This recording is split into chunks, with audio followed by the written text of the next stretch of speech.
Okay, is that going to help? Not really. Hey, Brian. Hello. Hey, Brian. Hello, Deb. How are you doing? I'm cool. How are you? Good. I'm attempting to be out in the sunshine, but it may not work. Oh, it looks nice. I know, it's so nice, eh? Cool. All right, I'll just give it another minute for any last minuters, and then we'll get started. Please let me know in the chat if anyone's having difficulty hearing or viewing the slides that Brian is playing currently.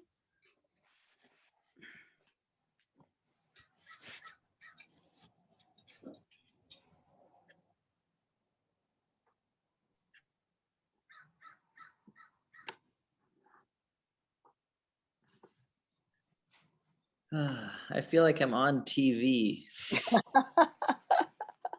Oh, great. Thanks, Carol, for letting us know. Yeah, it's such an odd thing, eh? Yeah. It's also funny seeing Oxygen lit up. It's so dark, or it has been so dark in there lately. Yes. All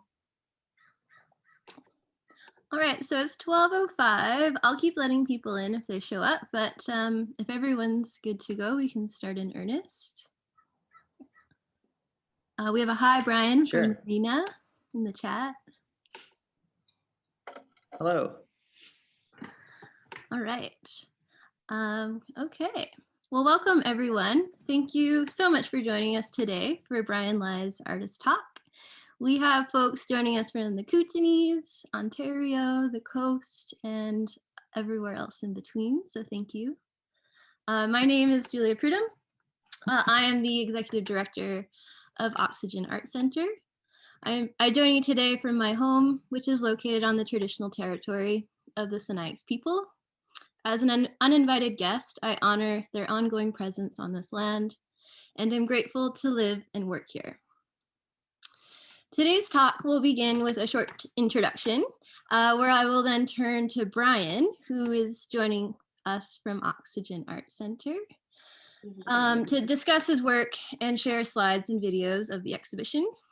We will then engage in a few questions, opening the discussion to the group. We're anticipating this talk to run until 1 p.m. And we ask that you keep your mic muted until the discussion period at the end. Please feel free to turn on your video or turn it off, move around, take breaks, and join in when you can. This talk is being recorded and will be edited and posted on Oxygen's website to share with those who cannot attend. So, Oxygen welcomed Brian Lye as artist in residence from December 2020 to January 2021. Brian's exhibition Above, Above, Below, Below is currently on view at Oxygen until Saturday, March 20th by appointment Thursday, Fridays, and Saturdays. We even have evening appointments on Saturdays if you would prefer that. I'm going to put in the chat, to book an appointment, you can just click on this link. We also do virtual tours if you would prefer that or do not live in the area. We would like to thank the many people and organizations who made this exhibition possible, including the Capitol Theater, Terry, Ian, Sean, Jason, and Bethany. This project is funded by the Canada Council for the Arts, BC Arts Council, Columbia Basin Trust, Columbia Kootenay Cultural Alliance, and BC Gaming. Brian Lye is a filmmaker and visual artist from Vancouver, Canada, now based in Nelson.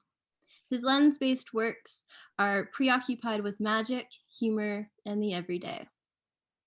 He holds a BA in Film Studies and Japanese Studies from the University of Victoria, a diploma in screen production from Sydney Film School, was a guest student at the Film and TV School of the Academy of Performing Arts in Prague, and recently completed a Master of Fine Arts degree in visual art from the University of British Columbia. His films and animations have won awards and screened internationally at venues such as Sundance Film Festival, Melbourne International Film Festival, the Contemporary Culture Center of Barcelona, and Live, Vancouver's Performance Art Biennale. He has been an artist in residence with the Klondike Institute for Art and Culture and the Vancouver Board of Parks and Recreation. I will now turn it over to Brian. Please take the stage, and thank you for offering this talk today. Oh, thank you very much, Julia, for that introduction, and thank you all for being here on the Zoom. It's funny I said earlier, I feel like I'm on TV, which is a little uncomfortable feeling, but there we go. I would also like to acknowledge with gratitude that I'm living on traditional Sinixt territory, and I honor their ongoing presence on this land, and I am very grateful to be here as an uninvited guest.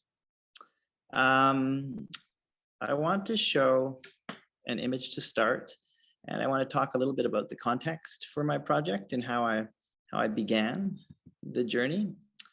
My family and I moved here from Vancouver about 3 years ago. And one day after living here for about 6 months, I'm pulling up my screen share, encountered this image right here in a shop on Baker Street. Crystals, beautiful green and alluring. And I certainly was attracted to this idea of crystals, as well as curious because there was sort of a lore, I would say, around Nelson, that there's more talk of crystals and more interaction with crystals than I was used to perhaps in Vancouver. And so I decided I want to learn more about what a crystal is. How is it formed? What can it do? That was a big early question. What can a crystal do? And so I sort of set out on this journey, we'll say, of trying to learn about these beautiful objects that come from below the ground. The whole project that we'll talk about today and that I've been working on by conversations. My sort of research strategy was to talk with people as opposed to online Google research. The relationships I made with the folks I talked to, I'm really grateful for, and I'm very grateful for all the people who took time to sit down with me and talk about their connection to crystals. I must say that crystal was the starting point, but my trajectory of thought and what I ended up making, I think, traveled quite far from that initial object, but it was certainly still the guiding point of the whole project. I spoke with, folks with many different connections to crystals, whether it was a geological perspective, a therapeutic perspective, a mining perspective, a hobby prospecting perspective, a Sinixt perspective, and just tried to get as much as I could take in through these conversations. And all these conversations were recorded with audio, but there was no camera present. And that was sort of an important thing for me, was to not let a camera kind of infiltrate a conversation, to let people be more comfortable. I mean, the audio is, you're still conscious that your words are being recorded, but that felt like a better way to me to work, because ultimately this project will have one manifestation that is an experimental documentary where there will be editing done beyond what I'm presenting today. And also the idea of just consent with the people I was interviewing was super important, that I won't use any of their audio without their good wishes. And the process then was going through the audio, using an automatic transcriber, and then reading the interviews, listening to them, spending lots of time with them, and really letting those conversations guide me in the films that I made for this show. All the films were shot on 16mm film on a Bolex camera on 100-foot rolls, which is about 2 minutes and 44 seconds. And that parameter of the camera and the roll was super helpful in guiding what I made. Everything was done with in-camera editing. So the films that are screening in this exhibition on the other side of the room from me are all about that length, but they're amalgamated onto 2 large rolls, which are about 20 minutes. But yeah, so everything that I shot is what I'm showing. And every reel, every film is dedicated to a thought or a concept or a playful gesture that came out of the conversations that I had with these generous people. And another thing I guess I would add to early on when I was just sort of trying to figure out research for a grant I was applying for to do this project, which came through the CKCA. Thank you, CKCA. Was I just walked around town and asked folks, you know, what who I thought might be interested in talking about crystals. Like I went into a bead store, I went into a metaphysical shop. And whenever you ask people about crystals, they get this little twinkle in their eye and they're all like stoked and excited about them. So that was really catchy. Like I wanted to see what is that you're so keen on about crystals. And yeah, so it's been a journey of talking with people and processing those conversations. And I would also, yeah, just really grateful to the folks who shared what they did with me. I think that's, yeah, my sort of intro.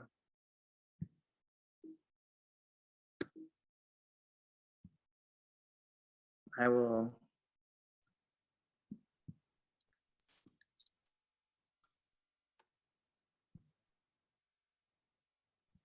can put on, I'm going to put on some process photos that kind of encapsulate the residency that I did at Oxygen in the build up to this show. I made a dark room in the storage room, and these are some images of the dark room. I think we're going to talk about the residency, so I'll talk about those when we get there, but that's what those colorful buckets are. Thanks, Brian. Would you like to go into the questions? Sure, let's do it. I might have touched on a bit of the first stuff, but yeah, I'm happy to. We can skip over anything that's repetitive. We do have a quick question in the chat from Nancy. Do you develop the film yourself? We'll start there. Sure. All the film that is in this show is developed at a lab in Toronto called Niagara Custom Lab.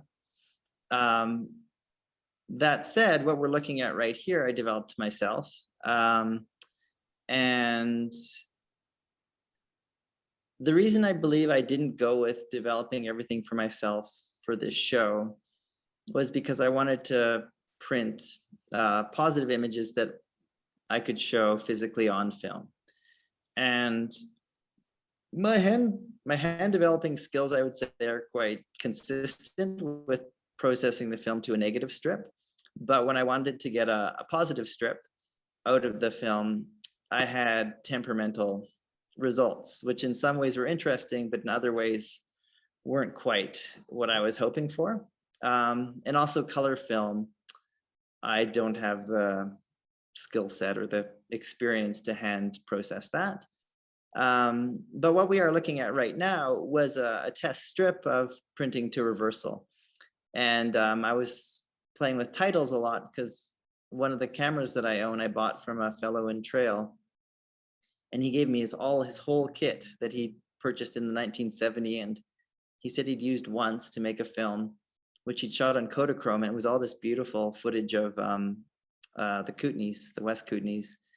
And along with it was his little titling kit, which were these 3D letters, you know, 10 A's, 10 B's, 10 C's, and so on. So I was quite keen to play with text and words. And that was something I did a bunch of in the residency, and that's what you're looking at there. Actually, it's kind of neat. You get to see a difference. There's Oh Wow Beans, which is upside down. And the 1-1 was me just experimenting with different exposures. So that would have meant it was some code. It would either meant I was one overexposed or one underexposed. And then funny thing was me filming my actual laptop screen with text on it. So I was just really playing with different ways to get titles. There is another film that's actually being sent from Toronto now that will reach the tail end of the exhibition, which is one I'm really excited about, which is a series of, they're sort of Dada poems based on keywords that came from the conversations. So when I would transcribe the audio in this program, it would give me like about a dozen keywords from each interview. And so I used those keywords to make poetry. And then I filmed them with the text. And that was, yeah, super satisfying to do.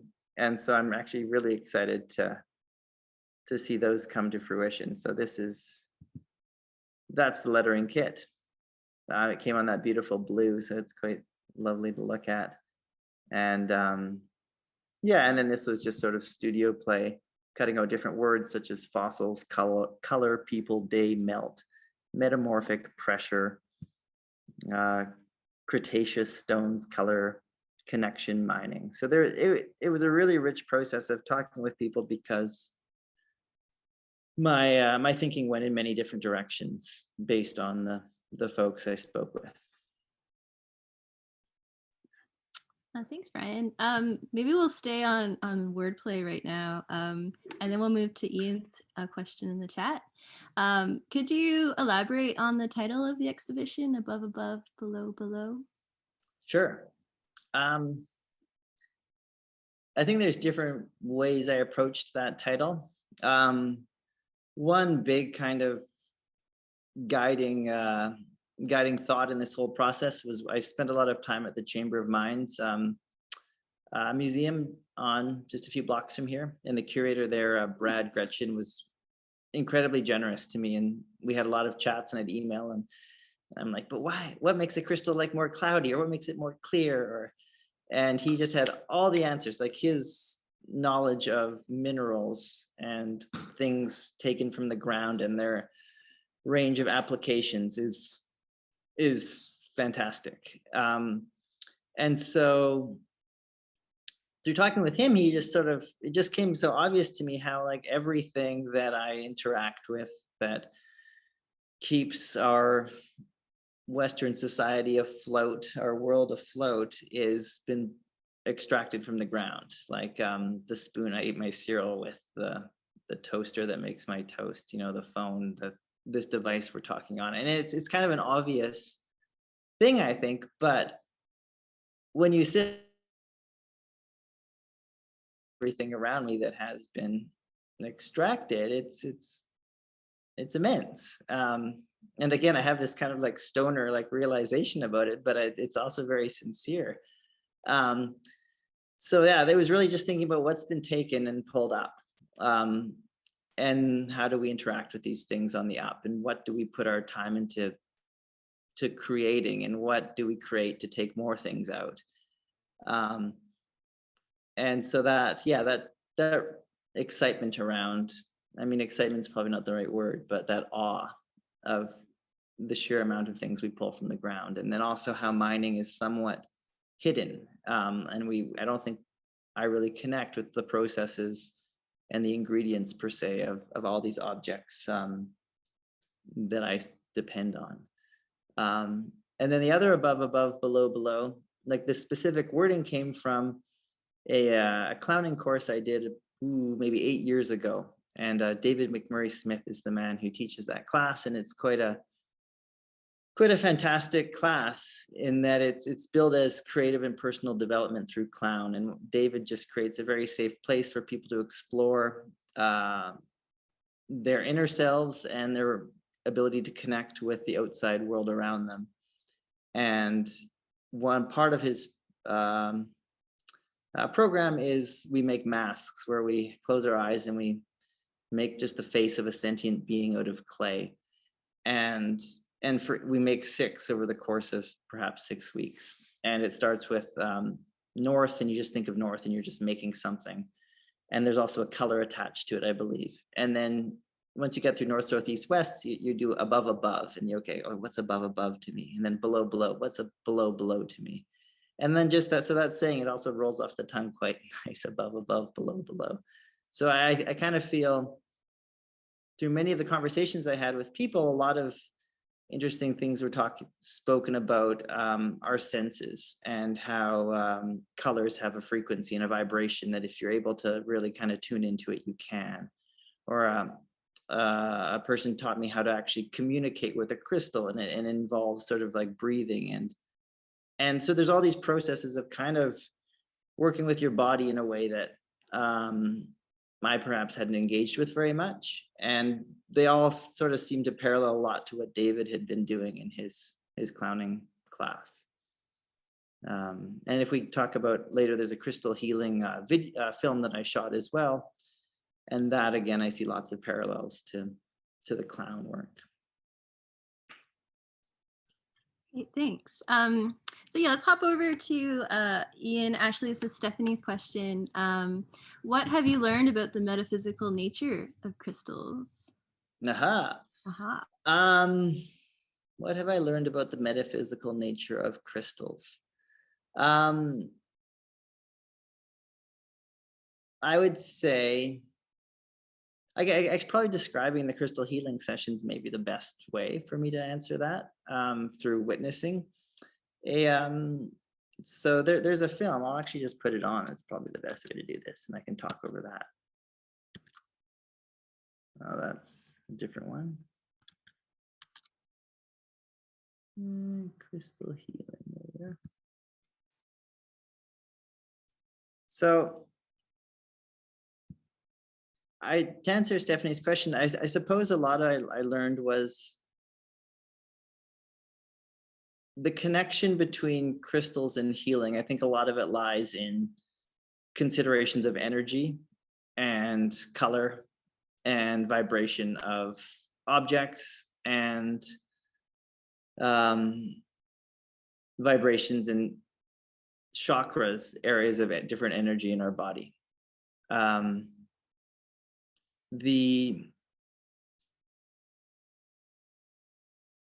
What I've sort of witnessed, and which is kind of comes in this film here, is the connection, between a certain body point and a color, which is a chakra reference, and how a crystal, as we can see here, she's scanning his body with a quartz, and this quartz allows her to kind of feel for energy along this man's body.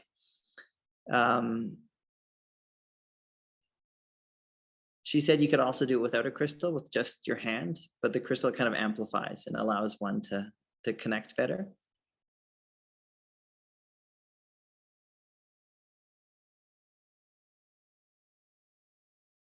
I think what I really learned about the metaphysical is, actually, I'm just going to pause on that question. That's as far as I'm going to go. Yeah, that's great. We can maybe keep the film running. It's quite a gorgeous film. Sure. And if you feel comfortable doing that. And this film, just to provide some context, plays on 2 reels that is located behind where Brian's sitting, actually, in a series of films that we'll chat about the content. But how about we hop over to Jesse and his question. Thank you. Did the silver halidide crystals in the film become a point of reference in the film beyond the substrate? And there's this follow-up. Do you think they were proud to represent their crystal family? That's so nice. Yeah. I like the follow-up a lot. I would say yes. And I would say, like, it's really a question to me about like the medium and its connection to the content. I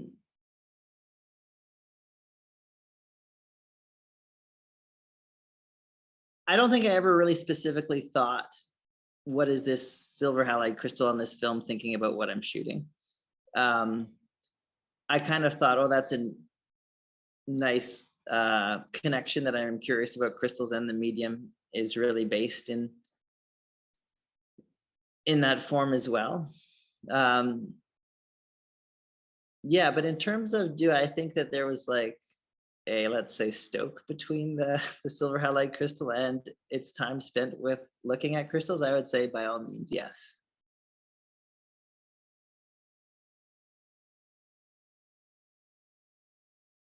Great, thanks. Thanks for the questions, everyone. Okay, so the room that you're sitting in right now, Brian, is the first installation that viewers encounter when they come into the space, and it features a looping projector with a film that is projected onto a suspended screen. And it features a rotating crystal bathed in certain colors. Would you be able to share a little bit about this work, talk to it or show it, or whatever you'd like to begin? That's going to be quite noisy, and you might not see it the best. I'll just play that for a minute, or that's quite long, for another 10 seconds. And then I'll give you better documentation of it.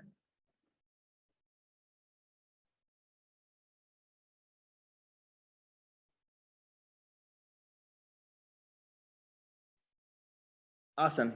So that's a film on loop, and the sort of key part of it is this. Am I screen sharing right now, or do I need to? You're not currently. Cool, thanks.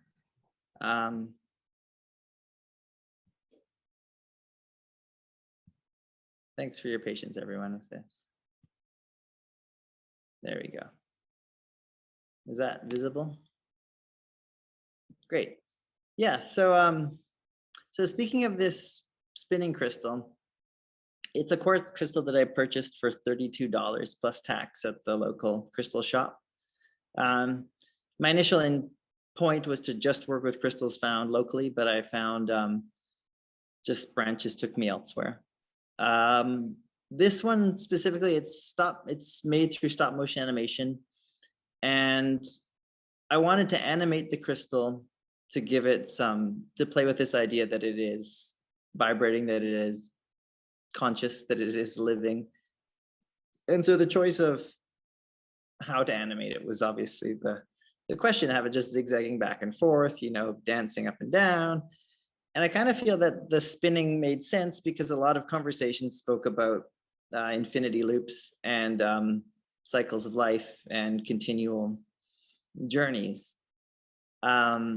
So spinning just made sense, and also spinning was kind of a fun, meditative, repetitive way to animate. Just turn it, take two pictures, turn it, take two pictures, turn it, take two pictures, turn it, take two pictures. And this animation was all done on the film camera as well, where you don't have a guide. You don't have like an LCD display or LED, a screen kind of letting you know. You're just kind of animating blind. And there's a couple other animated films in this show that are also done in that fashion, which is kind of an exciting but nervous way to animate, because you just have to trust you're getting what you hope you're getting, and then there's a surprise.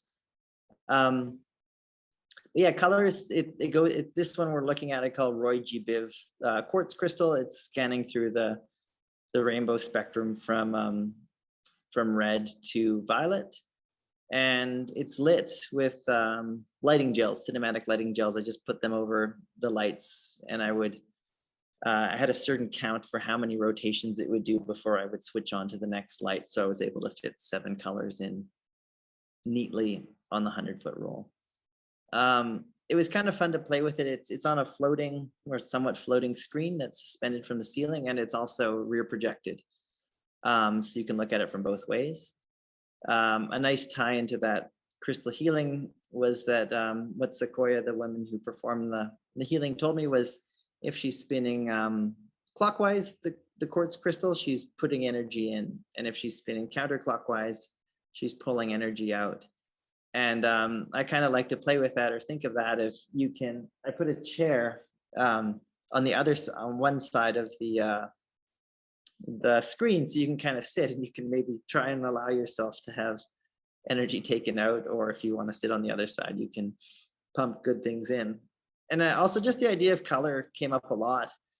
And I wanted to just play with that and sort of kind of ask myself, you know, how do I relate to this indigo or to this blue, and what do I get from it?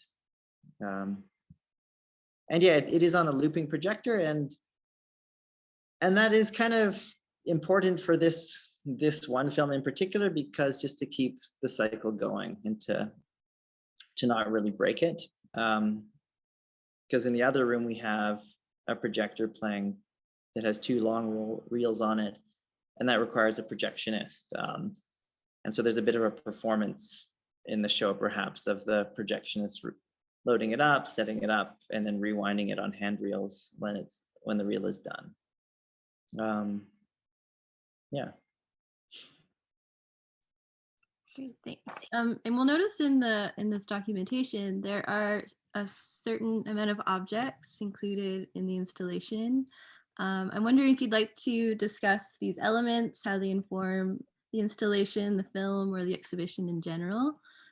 We have crystal nightlights in the plugs, a few changing objects, and a chair, and polyurethane window coverings. So I will let. Sure. Yeah. I'll pause that. And yeah, so that's the crystal nightlight salt lamp. Quite a nifty little item. I would say all the items scattered about beyond the projectors are really play-based and very much informed by, well, let me just talk about each one perhaps. Like, so there's like a rotating corner where I either have, like right now, there's a tin mug, and balancing on top of it is a toaster oven, and balancing on top of that is a hammer on its head. In the entranceway, when you walk in, there is an upside down muffin tin with a nice little glass teacup, and on top of that is a metal spoon. And all these are objects found in the space in oxygen, and they represent just as well as anything else to me our connection to what's going on below.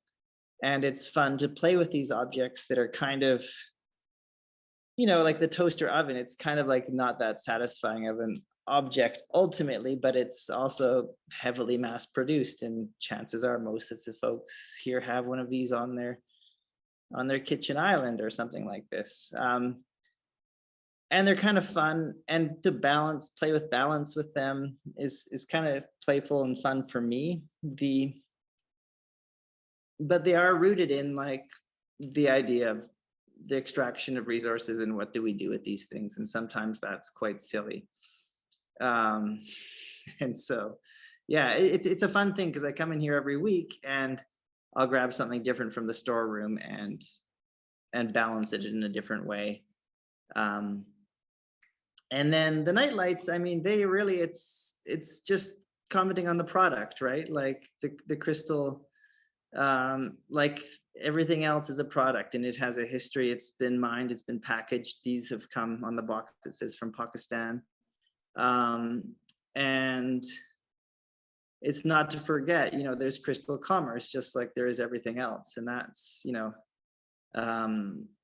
has a lot of probably problems attached to it as well. And so there's also this balance of thinking about crystals used for, say, healing, but what is the, you know, the history of that crystal itself. But I would also say that I don't want to point a finger at crystal healing, because, you know, everything else is just as, I'm just as tied into the problem as everyone else. And I think that's, and the polyurethane, that window covering behind me, that was, we wanted to black out the space to make it as dark as possible for the projections. And also, it's made from a black plastic pot bought from a hydroponics store. And I think that's just a really nice kind of nod to Nelson and its history of indoor grow ops, where I needed to buy blackout material, and the thing that was most obviously inaccessible was, you know, blackout plastic. And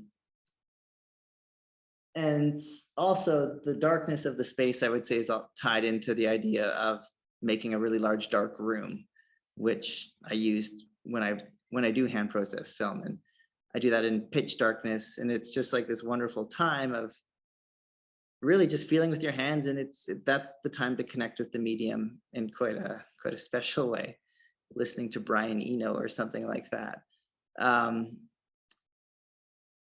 And also crystals formed underground in darkness, right? And so that's another reason that it's fun to make this space super dark and just see, you know, like when crystals are forming, do they get any light? Are their colors visible? Like, what do they see when they're being made?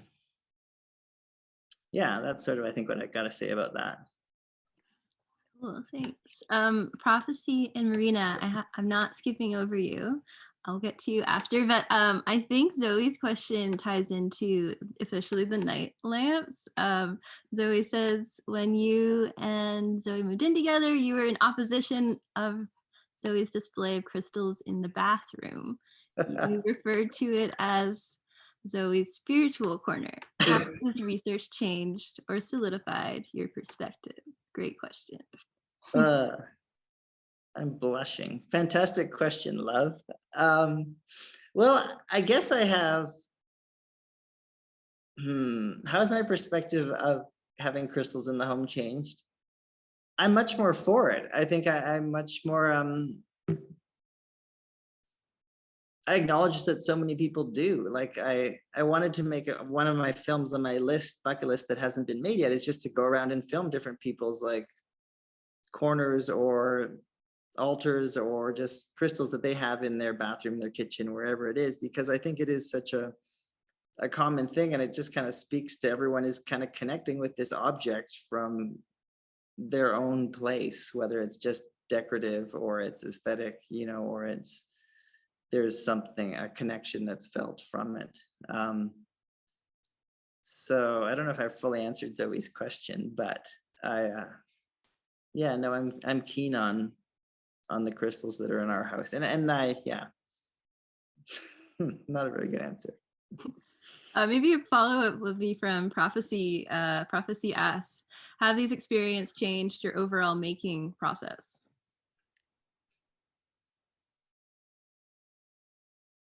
The experiences of the interviews, or the experiences, would that be the way to go? Or if I pop in, hi, congratulations. I was thinking, oh, here we are, yay, we're in our kitchen.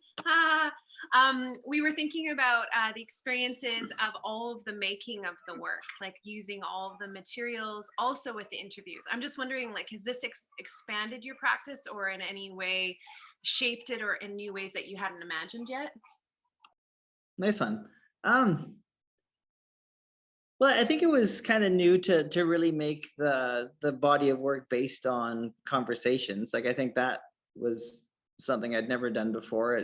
To really allow to listen better and to learn from other folks more in terms of how I'm gaining my information.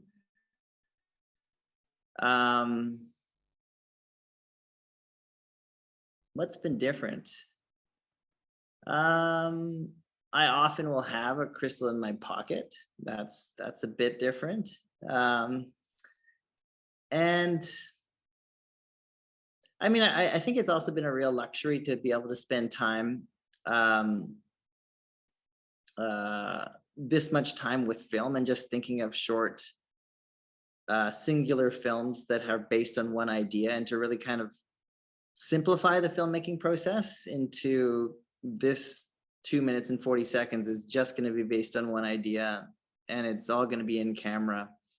So I guess this process, it's more of a constraint of the medium that and the parameters that I chose to make it, it's been quite a fun way to make the work, but also kind of stressful because you're just trying to calculate enough. I would say I made these parameters, but then I would also kind of break them and play with them once I had begun.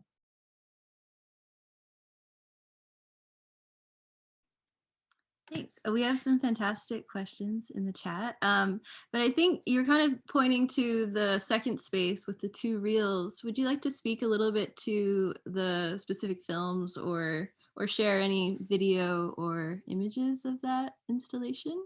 Sure. Let me see if I can. Yeah. So the other room is really made up of two reels that have in total 16 films on them. So there's 16 films to be viewed on that side of the black curtain. I'll this one on for a second. I'll just kind of maybe go through a few of them. So this is our daughter Ruth, and in this film, well, there's me walking through the camera. She's about 3.5 months old, and this whole film, the 2 minutes and 40 seconds, is just clips of her underneath a tree while it's lightly snowing, looking up and seeing what she sees. And that was really the whole nugget of inspiration for this film was, it's called Baby Ruthie, What Do You See? And just thinking in terms of development, what do we take in? What don't we take in? What is so perhaps different than where we are now? A number of people I spoke to were quite critical, say, of our education system and how kids have this really incredible power and ability that they're born with, but that kind of like shrinks as they get conformed, perhaps. So I was thinking about this, but I was also with this one thinking about early Soviet cinema, early Russian cinema, and this technique called the Kulashev Technique, which was one of the first kind of concepts of montage, where if you have a expressionless face and then you cut to a bowl of soup, back to that expressionless face, cut to a funeral, back to that expressionless face, cut to a wedding, that you're going to read different expressions from that mug.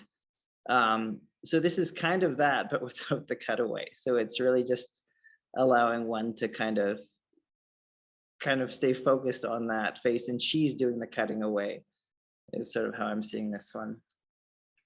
The majority of the films also are filmed in and around our home. A lot of just walking, and that sort of, I think, has been consistent with a bunch of the work I've made in the last several years of keeping it pretty close to the domestic space or inside the home as well. This one I'm showing right now is a collection of rock walls, which are really predominant throughout Nelson. And talking with my friend Carol Wallace, who's been really generous and helpful throughout this whole process for my geology and deep time questions.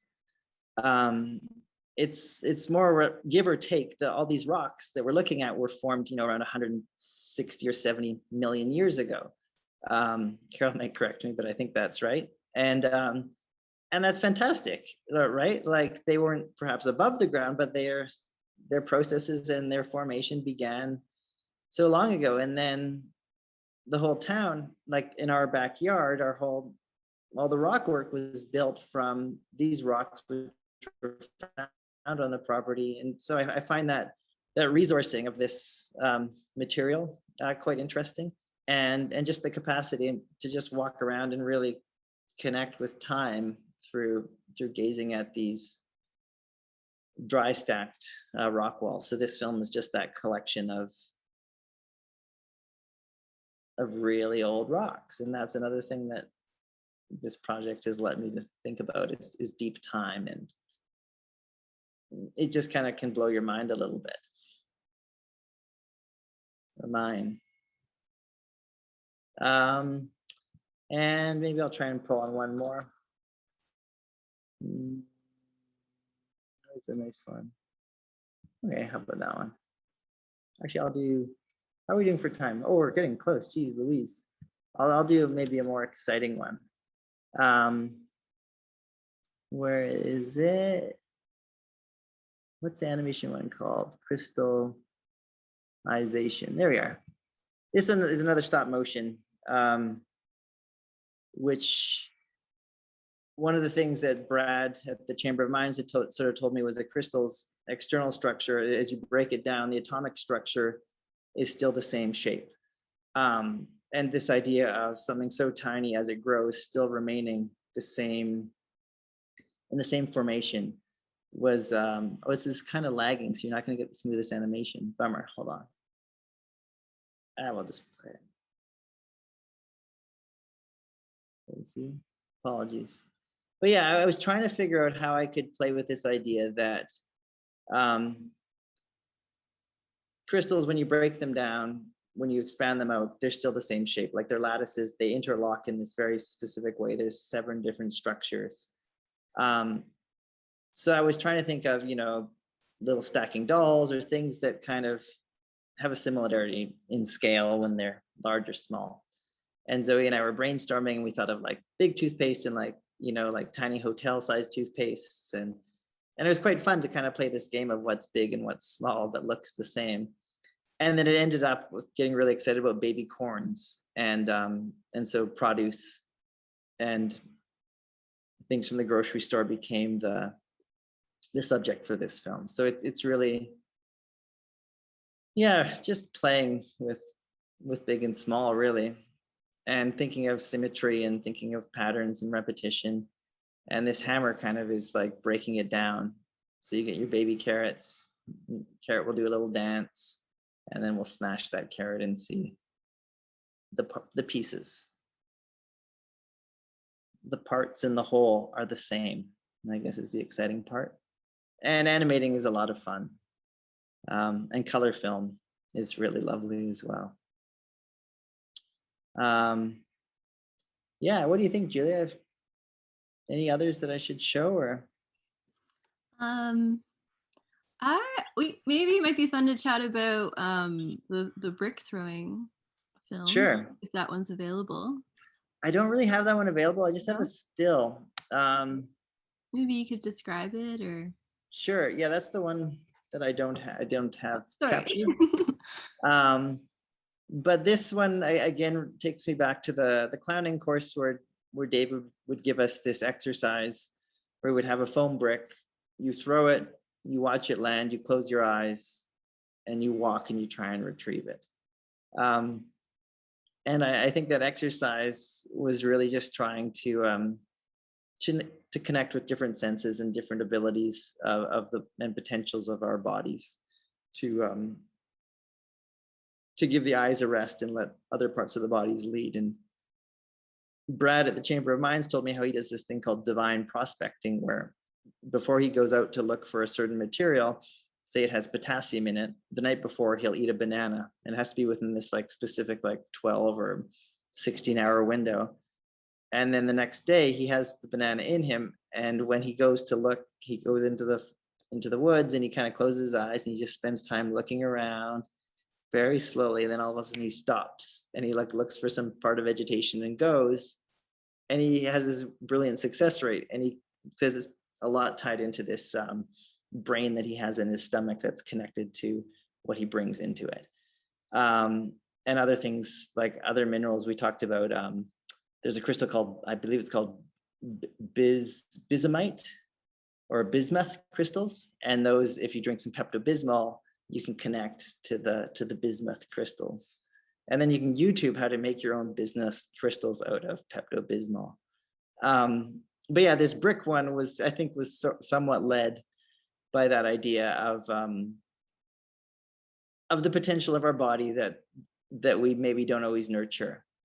And so it's a very kind of slow film of me throwing. It's black and white. I just walk back and forth, trying to get the brick. And my success rate isn't so hot, actually.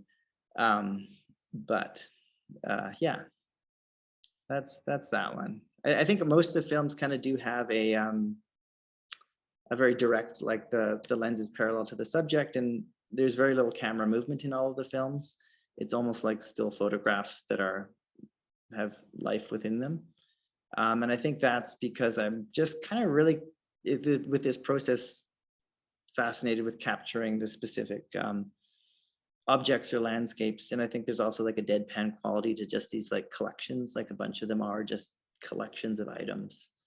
And that felt like the right way to sort of catalog or present them. Thanks, Brian. Do you have the film of the peaks or the outdoor landscapes or The mountaintops? Yeah. I do. Oh, this one's great too. Yeah. Maybe we could play them while we chat. I'm cognizant of the time. We have about 10 minutes to play with. We can go over a little bit. But I do want to touch on Marina's question, if we're able to double task here. Sure. Marina says, fantastic title and how it operates in the show. Do you have any photos of the balanced objects? Were you thinking of the artists Fishley and Weiss? Right on. Hi, Marina. Thanks. I can show you a picture of the balanced objects. It's just my issue is my hard drive is plugged into my computer and I'll lose. Sorry, I'm not answering your question. I'm going to show you one right here. I think that will work quite fine. And I definitely think, yeah, the Fishley and Weiss is definitely there, like the convenience and the constraint of working within a specific space and working with what's available. And I think seeing these objects having more potential than what they're just designed for, and whether that's, you know, like a comical potential or a there we are. Now you're going to tell me if this works or not. I'm sorry to be so janky with the technology, but that doesn't really work, does it? Nah. Sorry, Marina. It looks like it's glowing. Yeah, well, so this one is next to a salt lamp. So it's actually, yeah. You walk in and there's this beautiful little like darkened chamber that you first enter, and then there's a salt lamp and one of these little sculptures, and then you pull back another curtain, and then you come into the space. Oha, I do have it. I'll come for a virtual tour as well. I was just curious. Sure. Here you go. This is sort of a walkthrough of the space from the projector room. Oh, sorry, Preston. You're not sharing your screen right now. Oh, Sorry. No, thank you for letting me know that.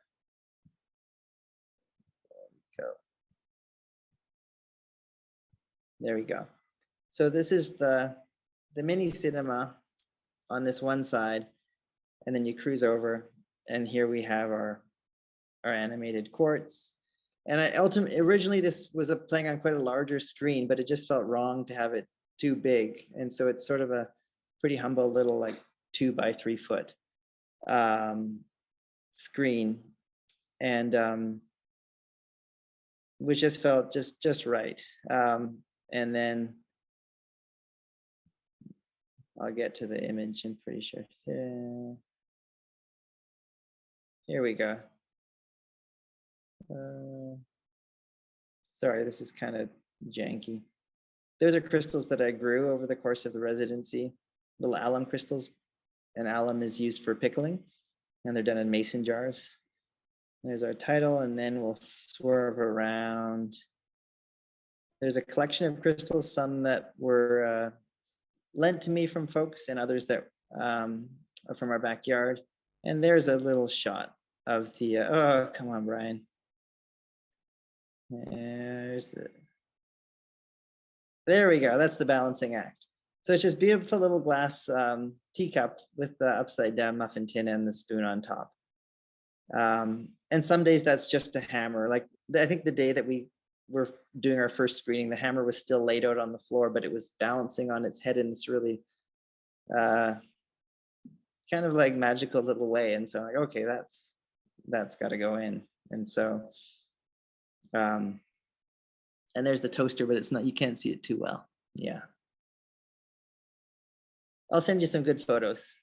That's great, Brian. Thank you. It's great to see the show this way too.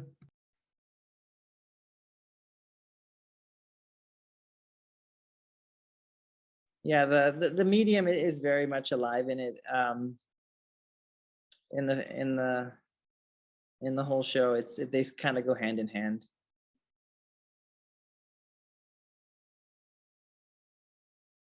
Are you touching on Faya's question, Brian? No. Oh wow, that was actually don't see the amazing. question. Okay. Yeah. Faya asked, do you think that your installation is best visited in person? If these materials are alive, we cannot understand the connections between humans and crystals unless we handle them. Aha. Mhm. It's way better in person. Yeah, so such a huge part of it is that is the presence of the film strip. That sort of the projection of the image, how like the looper, which is right beside me, you can see just the strip as it runs through, and you see the breakdown of the image into individual frames. And yes, I'm really grateful that even with COVID, we were able to do it and do it by appointments. Yeah, I don't know how well it would translate if it was strictly online. I think yeah, better in person. Definitely. Deb has two great questions. We'll start with the first. Nelson is considered a healing and spiritual center. Perhaps all this crystal activity has something to do with this. Two questions. Do you feel like a different person since moving here? That's nice. And thinking of climate change and snowpack water flow, of which this area is known for, do you think the changes underway will shift the Nelson vibe or experience? Thanks, Deb.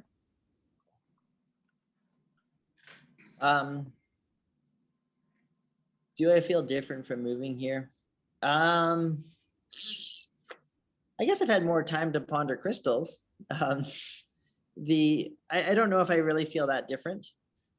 I mean, there's lots of like life things that are different. I think, well, one thing that was actually interesting was that I think there's a lore about Nelson that it's sitting on top of this really large crystal dome. And that was a myth that was dispelled by the fellow at the Chamber of Mines. And I guess, well, Deb, I'm exposed to more opportunities for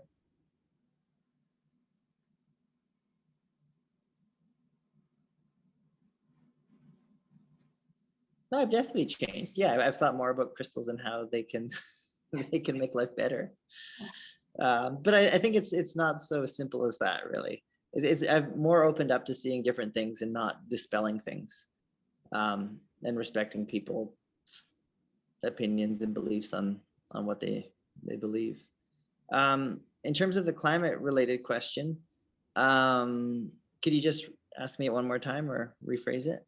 Well, I was thinking of, what is it, The Hidden Message of Water, that book by, I was just looking who it was published years ago, Masaru Emoto, where he looked at the crystals in water. So I noticed in your film, there was a lot of water footage and the snow falling, and we just went through a winter that was really unusual for us here. And I think there's got to be some change going on in the whole crystals that are arriving here. And I think that's probably climate change, and what is that going to affect? We know there's some gross things like the diminishing glaciers and our drought, but I think there maybe is a metaphysical effect as well. And I don't know, I'm wondering if climate change came into you when you're looking at all like your other landscapes as you're wandering around looking at the snowfall and the water scenes that were in there. There's this fluidness of crystals that also is in our body, and how's that moving? You know, I don't know. It's a loose question, but I just wonder if that came through your thinking at all. Anyone you interviewed spoke to that at all? I think in terms of like thinking of our environment, the biggest impact for me was just really thinking about mining and resource extraction and the impact that has on our landscape and on the health of Right. the planet. yeah, I think that was Right. the bigger contemplation around the earth. I think it's really interesting your spinning crystals and the chakra, because you really gave them that fluidity that they do have, even though they Yeah. speak an immense amount of time. They also are so in the moment, and they're moving all the time. I think it's fascinating, the whole subject. Yeah, I mean, I feel like this is one of the first films I made for the project, which was at Fry Creek, at the north end of Kootenay Lake. Mhm. And at that point, I was just really thinking a lot about just like natural processes and how the landscape kind of, I'm going to say, taking care of itself, but has shaped itself, without human involvement, and of glacial carving out, and of water's ability to cut a little corner in a rock. And yeah, early on it was really just kind of thinking about slow processes of earth evolving and going through the various stages that it does, and that it will continue to do once we're potentially long gone. Mhm. I mean, there's a time where I was just sort of thinking a lot more along the lines of the earth will ride this out, but we won't, and like the earthth's gonna be Yeah. okay. There seems to be a reciprocity, but it's not favoring us too well. We're not doing very good on that side. Anyways, thanks. No, thank you. All right, we'll sort of wrap up in maybe 5 minutes here. I have a question from Faya and Sarah, and then one more from Deb. So feel free to throw in more questions in the chat, or we could always follow this up later as well. Faya asks, as an artist, you are posing this installation to be explored by townspeople and/or tourists. As you know, Nelson has an alternative population with many people already aware of crystals and their properties. What was your intention when you created this work? For example, who was it for, or was it for yourself? Awesome. I mean, the huge part of it was really, the process was for myself. Like it's sort of a document of my research and my learning.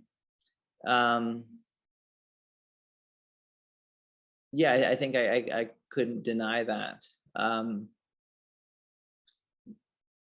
And in terms of who will see it, and I mean, I think that's the thing, is like there's a huge population here that does have a connection and a deep understanding of crystals, but I think there's so many ways to approach a crystal, which is one thing I've gathered from this. And I don't think there's really a wrong way. And one thing a number of people said was give a crystal to a kid. And that was really to kind of, it's this beautiful object that can foster a connection to the natural world, and really help develop, I say a respect or a excitement for learning about the natural world. Yeah, I mean, I'm curious how many, all the folks I'm curious who actually does come in to see it as well.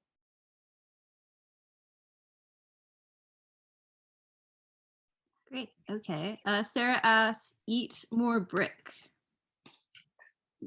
That's sorry, that was just a response to the throwing the brick and not being able to find it very well. That's all. That's all. Thank you. It's a great question. Just a recommendation there.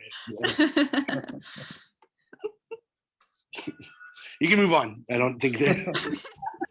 Thanks, Adam. Yeah, no problem. Thank you. I love it. It's perfect. Okay, so how about we wrap up with this last question, unless anyone else has anything, any pressing questions. Deb asks, do you think the show would change depending on the location it is shown? Do I think it would change depending on the location it was shown? I guess I meant if, to when I went and watched it, I felt a real connection being a local to especially the scenes around town, and even the crystals, because my experience since, I have a lot of crystal kind of relationships, funny enough.